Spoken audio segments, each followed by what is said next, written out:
Magandang hapon po sa inyong lahat. So ngayong hapon, meron akong share sa inyo na topic na pwede makatulong sa atin kung tayo ay balak mag-ipon. So, bago po ang lahat, huwag niyo pong kalimutan mag-subscribe sa aking YouTube channel at i-click na rin yung notification bell para mas maging updated kayo sa mga susunod na videos ko na i-vlog. So, ang topic ko po is all about top 10 saving tips na pwede makatulong sa atin. So, number 1, dapat kung balak talaga natin na mag-ipon, dapat number 1, magkaroon tayo ng smart goals sa ginagawang pag-iipon. Kasi pag may goal ka kasi, yung work ethics mo, yung work attitude mo, dapat nakapokus doon sa goals mo na financial amount na gusto mo na ma-hit sa buhay mo na kailangan mong gampanan yon. Mag-set kang financial amount. Number 2, dapat sabihin mo sa sarili mo na I can do it. So, i-claim mo sa sarili mo, dapat meron kang declaration na gagawin na kaya ko to.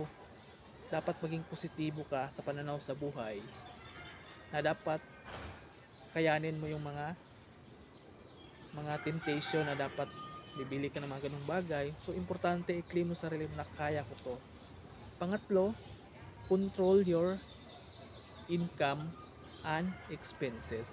Dapat alamin mo kung magkano yung sweldo mo, dapat kontrolado rin kung magkano yung expenses na dapat mong igasto araw-araw. Nang sa ganun, pwede mo siya malaman kung magkano yung pwede mong ilagay sa savings. So halimbawa, meron kayo naitabi na 50 pesos na lang sa isang araw. Hindi mo mamalayan yan sa loob ng isang buwan. 1.5 din yan. So sa loob ng isang taon, magkano rin yon? So mahigit 10,000 rin yon pag gusto talaga natin mag-ipon. So pang-apat, yung kailangan na dapat is yung no to luho at saka bisyo. So importante na dapat kung may goal ka na mag-ipon, importante na dapat iwasan mo muna yung mga bisyo. Kasi number 1 talaga na kailangan natin is iwasan yung ganong bagay, yung mag-bisyo. So, halimbawa, mahilig ka manigarilyo, lakas ka ng makaubos sa isang araw ng 5, sabahin na lang natin na sa isang sigarilyo is 7 piso o 7 pesos lang yung isa.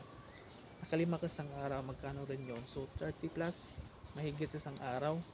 Sa loob ng isang linggo, magkano rin yon? So, nasa 200 mahigit. So, yung 200 na yon sa loob ng isang buwan, mahigit 800 din yon sa sigarilyo pa lang. So, nakakatulong yung iwasan mo na hanggat maaari kung gusto mo talagang mag-goal o mahit yung gusto mo sa savings. Importante yung iwasan mo muna yung luho tsaka yung bisyo. At syempre, importante rin na dapat encourage everyone na mag-savings, lalong-lalo na sa mga kamag-anak mo na mayroon trabaho.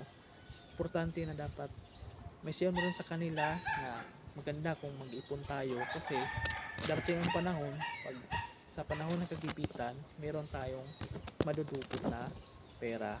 At syempre, huwag nating kalimutan na dapat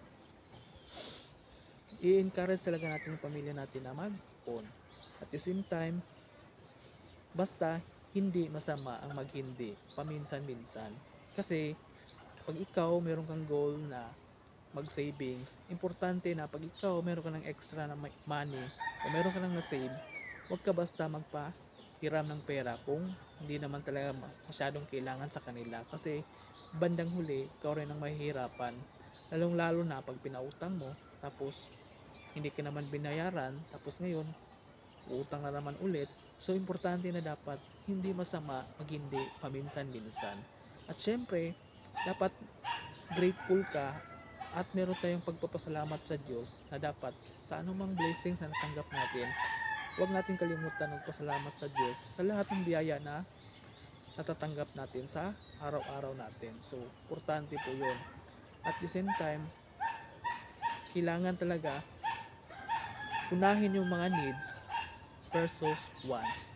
So ano ba yung mga needs natin? Importante, kung hindi naman masyadong kailangan sa buhay, huwag mo munang bilhin. Importante talaga, kung may goal ka na mag-saves, importante na unahin mo lang yung mga needs na kailangan mo sa bahay. Mga bigas, mga pagkain, ulam. Yun yung mga importante na dapat kailangan bilhin. Yung mga wants mo sa buhay, hanggat hindi mo pa kayang bilhin, huwag mo munang bilhin. As long as wala ka pang extra budget, huwag mo munang bilhin. Kasi yun yung reason na hindi ka makapag-save ng pera. Kasi imbes na yung pera mo na i-save mo, ando na pupunta sa wants mo na hindi man masyadong kailangan. Importante dapat magkaroon tayo ng tamang disiplina sa pag-iipon. Kasi importante yung disiplina, kasi doon tayo matututo na dapat maging masinop sa pera. Kung hindi na masyadong kailangan na igasto, hindi natin dapat igasto. Kasi pag may savings ka, kasi maging kampante ka. Kasi pag mayroon kang savings, darating mang panahon na merong hindi inasahan, meron kang madudukot. So yun lang po. Maraming salamat po. Thank you.